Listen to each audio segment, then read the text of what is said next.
कई बच्चे जो है आईआईटी जेईई का एग्जाम देते हैं ड्रॉप ईयर लेकर, बट उनके माइंड में कहीं ना कहीं ये कंफ्यूजन रहता है कि क्या ड्रॉप लेने से हम टॉपर बन सकते हैं, क्या ड्रॉप लेकर बहुत बढ़िया रैंक्स पॉसिबल होती भी हैं कि नहीं। कुछ लोग ड्रॉप लेते हैं, उसके बाद उनके क्वेश्चंस रह जाते हैं, और कुछ लोग ड्रॉप ही नहीं लेते ये सोच के कि यार शायद मैं इन सब चीज़ों में फंस जाऊंगा, इसलिए बेटर है जो भी कॉलेज मिल रहा है वो ले लेते हैं। तो कौन सी स्ट्रैटेजी सही रहेगी। पता चला मैंने ड्रॉप भी लिया और कुछ इंप्रूवमेंट ही नहीं हुआ, या और भी खराब हो गया, लास्ट ईयर से भी खराब हो गया, तो सर मैं क्या करूंगा। एक बात बताओ, अगर मैं आज इस लेवल पर था 12th तक और मैंने इतनी सारी मेहनत कर लिया और तो इससे तो ऊपर ही आऊंगा ना यार।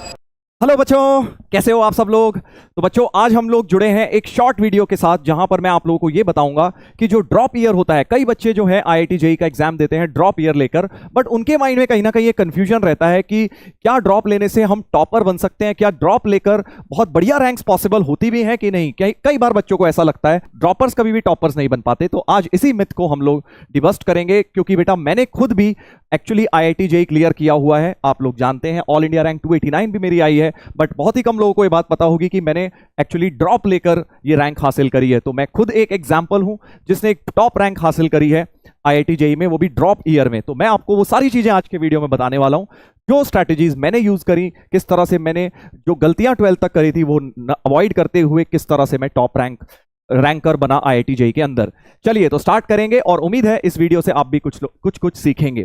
तो सबसे पहले तो कॉमन मिथ्स क्या है पहले ये समझ लेते हैं। ड्रॉप ईयर को लेके बहुत सारे बच्चों के माइंड में एक मिथ होते हैं। कुछ लोग ड्रॉप लेते हैं, उसके बाद उनके क्वेश्चंस रह जाते हैं, और कुछ लोग ड्रॉप ही नहीं लेते ये सोच के कि यार शायद मैं इन सब चीजों में फंस जाऊंगा, इसलिए बेटर है एक सेफर रास्ता ले लो कि भाई ड्रॉप लिए बिना जो भी कॉलेज मिल रहा है वो ले लेते हैं। तो कौन सी स्ट्रैटेजी सही रहेगी, पहले कुछ कॉमन मिथ्स से समझते हैं। सबसे पहले, जैसा कि मैंने बोला कि ड्रॉप ईयर में ऐसा लगता है कि टॉप रैंक नहीं आती, ऐसा हमें कई बार सुनने को मिलता है। पुराने अपने सीनियर्स से हम लोग सुनते हैं तो हमें ऐसा लगता है, या हमने एग्जांपल्स देखे होते हैं अपने सीनियर्स को जिन्होंने ड्रॉप लिया, तो वो कुछ गलतियां करते हैं बेटा, इसलिए उनका रैंक नहीं आती। बट एक्चुअली ये रैंक लाना बिल्कुल पॉसिबल होता है। मैं आपके सामने एक बहुत बड़ा एग्जाम्पल खड़ा हूं, ऐसे बहुत हजारों बच्चे हैं जो कि आपको सक्सेसफुल मिलेंगे ड्रॉप ईयर में भी। तो वो सारी बातें करेंगे, पहले मिथ्स समझ लेते हैं। उसके बाद ड्रॉप ईयर से सिलेक्शन कम होते हैं। बहुत सारे बच्चों को ऐसा लगता है कि ड्रॉप ईयर से तो सिलेक्शन भी कम होते होंगे, बट एक्चुअल फैक्ट ये है बेटा कि जब हम आईआईटी में पढ़ते थे, और इनफैक्ट आज के दिन भी, जो रेशियो होता है ड्रॉपर्स का वो 12th वालों से ज्यादा होता है। नंबर ऑफ ड्रॉपर्स जो होते हैं वो कई ज्यादा होते हैं नंबर ऑफ फ्रेशर्स से। तो आईआईटी में ड्रॉपर्स का नंबर ऑफ रेशियो हमेशा ज्यादा रहता है। ये एक बहुत बड़ा फैक्ट है जो कि बच्चों को कई बार उतना पता नहीं होता है। तो आपको भी ये बात पता रहनी है कि सिलेक्शन तो डेफिनेटली बिल्कुल पॉसिबल है, क्योंकि मेहनत हम करेंगे तो सिलेक्शन क्यों नहीं पॉसिबल है ड्रॉप ईयर में। तो कैसे करेंगे मेहनत, उन सब पे भी आऊंगा, बट पहले जरा कॉमन मिथ समझ लेते हैं। अच्छा, एक बहुत कॉमन क्वेश्चन माइंड में रहता है कि सर इस साल भी अगर लास्ट ईयर जैसा ही रिजल्ट आ गया, तो पता चला मैंने ड्रॉप भी लिया और कुछ इंप्रूवमेंट ही नहीं हुआ, या और भी खराब हो गया, लास्ट ईयर से भी खराब हो गया, तो सर मैं क्या करूंगा या क्या करूंगी, है ना। ये भी एक क्वेश्चन आता है, और इसको चलते हुए या तो हम ड्रॉप नहीं लेते हैं कुछ बच्चे, और ले भी लेते हैं तो फिर उनके माइंड में हमेशा ये डाउट रह जाता है बेटा। और उसके बाद हम ये देखेंगे कि भाई अंडरस्टैंडिंग, ये वाले पॉइंट्स एक्चुअली, ये मेन 3 पॉइंट्स अपने को समझने हैं। अब इनसे हम कैसे ओवरकम करेंगे ये देख लेते हैं कि हम ओवरकम कैसे करेंगे, राइट। चलिए तो ओवरकम कैसे करना है इन सारी चीजों से। देखो ड्रॉप ईयर जो होता है ना, मेरे को तो बड़ा प्यारा ईयर लगता है, क्योंकि 11th 12th के मुकाबले इसमें कुछ बेनिफिट्स होते हैं हमारे पास। देखो हर चीज को देखने का ना नजरिया है, अगर आपका नजरिया सही है, माइंडसेट सही है, तो आप हर चीज में पॉजिटिविटी ढूंढेंगे और उसको यूज करते हुए आप सक्सेसफुल हो सकते हैं।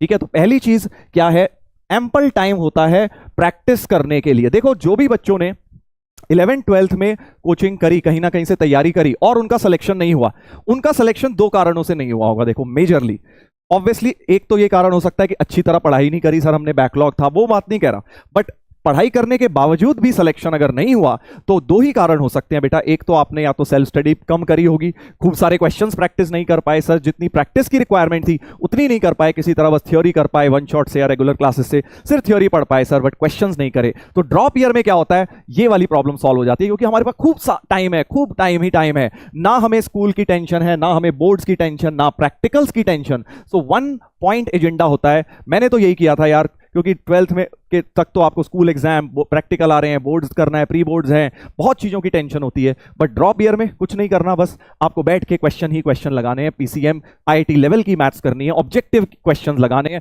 कोई ये टेंशन नहीं है कि अरे यार इस क्वेश्चन को सब्जेक्टिव में कैसे लिखेंगे और ऑब्जेक्टिव ट्रिक क्या है। सिर्फ ऑब्जेक्टिव ट्रिक्स पढ़नी है, समझनी है और उन्हें बार बार अप्लाई करते जाना है। जितने ज्यादा क्वेश्चंस करोगे आपका उतना ज्यादा सक्सेसफुल होने का चांस बन जाएगा। तो फर्स्ट रीजन जो 12 तक तैयारी करने के बाद भी सिलेक्ट नहीं होते हैं इज कि भाई उन्होंने नंबर ऑफ क्वेश्चन कम करे। दूसरा रीजन, सबसे बड़ा रीजन, कि सर टेस्ट में मार्क्स नहीं आते थे, टेस्ट में नंबर नहीं आते थे। सर तैयारी तो अच्छी करी, प्रैक्टिस भी करी, बट सर टेस्ट में समहाउ स्कोर नहीं कर पाते हम।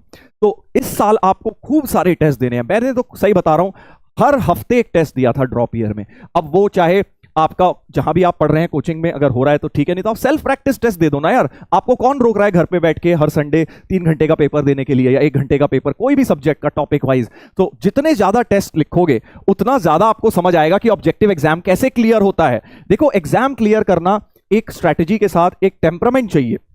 पढ़ाई तो सब कर लेंगे बट अल्टीमेटली जो रिजल्ट आना है, अब वो उस अच्छी बात कह लो या बुरी बात कह लो, वो रिजल्ट एक एग्जाम क्लियर करके ही आना है। तो उस एग्जामिनेशन को बेटा आपको अटेम्प्ट करना आना चाहिए और वो आप तभी सीखेंगे जब खूब सारे प्रैक्टिस टेस्ट देंगे, उनमें खूब गलतियां करेंगे, समझेंगे कि कैसे कौन सी स्ट्रैटेजी मेरे लिए बेस्ट वर्क कर रही है, कौन सा सब्जेक्ट पहले करूं, कैसे टाइम मैनेजमेंट करूं, कैसे नेगेटिव मार्किंग रिड्यूस करूं। तो ये सारी बातें टेस्ट वाली स्ट्रैटेजी, इस पर हालांकि एक अलग ही वीडियो पूरा बन सकता है, बट आपको अभी बस इतना समझना है कि खूब सारे टेस्ट देने हैं। जितने तुम टेस्ट दोगे उतना ही आप निखर कर आएंगे। आपकी जो तैयारी आपने करी आपको समझ आएगा टाइम के अंदर कि आप वो क्वेश्चंस कर पा रहे हैं, सिली मिस्टेक्स तो नहीं कर रहे, और साथ साथ आपका इन टेस्ट देने से रिवीजन भी होता जाएगा बेटा। पुराना जब टेस्ट लिखोगे तो रिवीजन तो करोगे ही ऑटोमेटिकली, है ना, तो रिवीजन भी साथ साथ तुम्हारा होता जाएगा। मैंने तो यार यही किया था, क्योंकि खूब सारे टेस्ट दिए, खूब सारे क्वेश्चन लगाए और बिल्कुल एंजॉय करके पढ़ाई करी। बिल्कुल स्ट्रेस नहीं लिया कि अरे नहीं होगा, तो नेगेटिव थॉट्स को नहीं आने दिया। देखो यही लास्ट पॉइंट लिखा है, 4th पॉइंट पे आएंगे अभी, बट 5th पॉइंट जो लिखा है, avoid over thinking and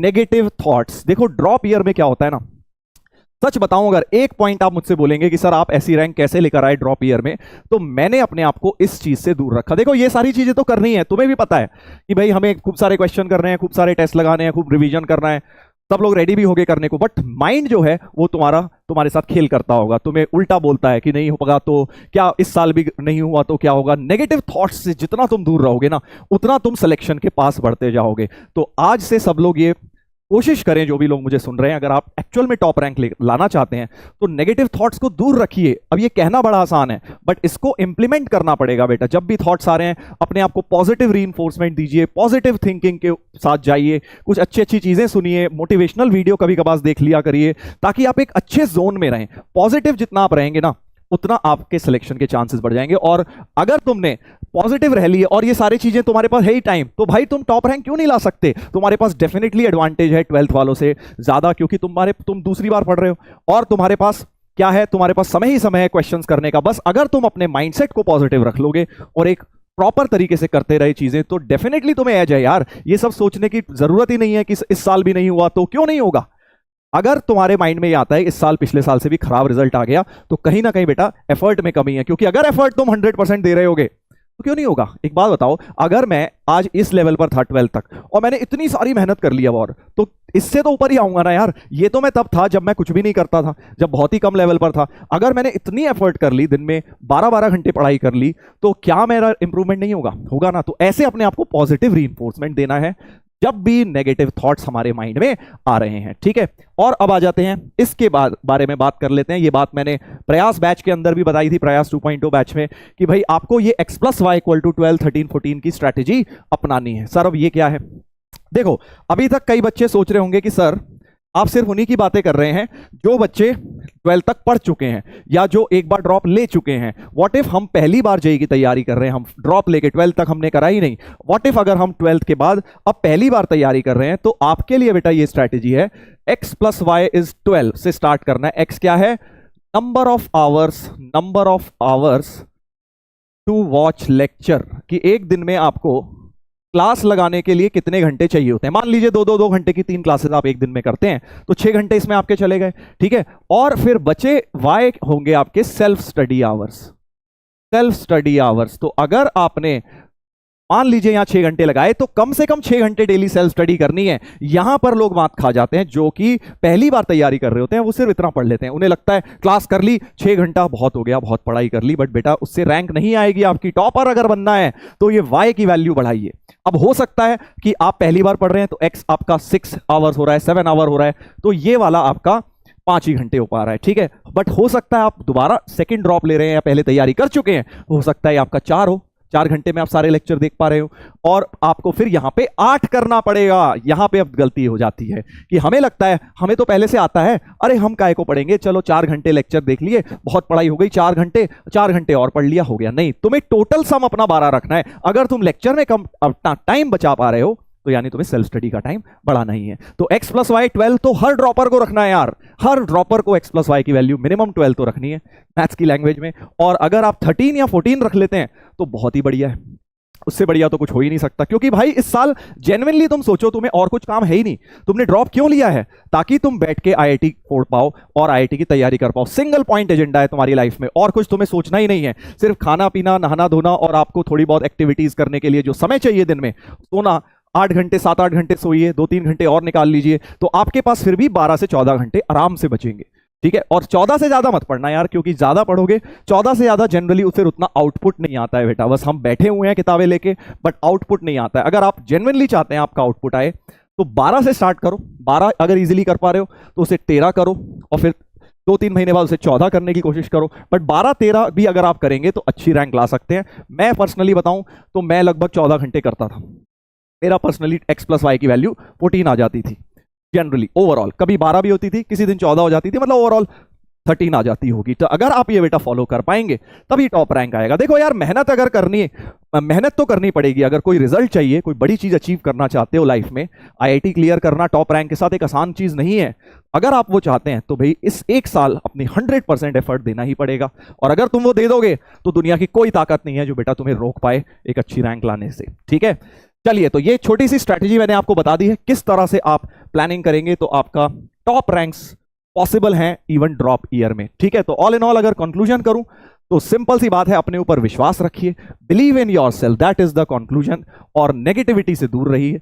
negative thought से जितना तुम दूर रहोगे और एफर्ट तुम करते जाओगे तो तुम्हारा सिलेक्शन क्या, तुम्हारी रैंक भी बेटा अंडर 100, अंडर 50 में से भी बेटर रैंक्स लाने की पूरी पॉसिबिलिटी है, ठीक है। चलिए, तो आई होप आप लोगों ने बेटा इस वीडियो से कुछ सीखा। और अगर बेटा आपने अभी भी अपनी तैयारी को स्टार्ट नहीं किया है, या आपकी जो जेई की जर्नी है उसमें बीच में कहीं ना कहीं ब्रेक लग गया, आपने थोड़ा सा अपना एफर्ट में कहीं कमी रह गई है, तो बेटा अभी भी मौका है, अभी भी काफी टाइम बचा हुआ है। आप लोग अपना ड्रॉप ईयर में जेई की जर्नी को अभी भी पूरा कर सकते हैं और अभी भी एक अच्छी रैंक पा सकते हैं। जी हाँ, बिल्कुल। प्रयास 3.0 बैच जो है अब ऑलमोस्ट आ गया है, लॉन्च हो चुका है, तो आप लोग उससे भी अपनी तैयारी शुरू कर सकते हैं और जेई की जर्नी को कंप्लीट कर सकते हैं। चलिए, so thank you so much and wishing you all the best.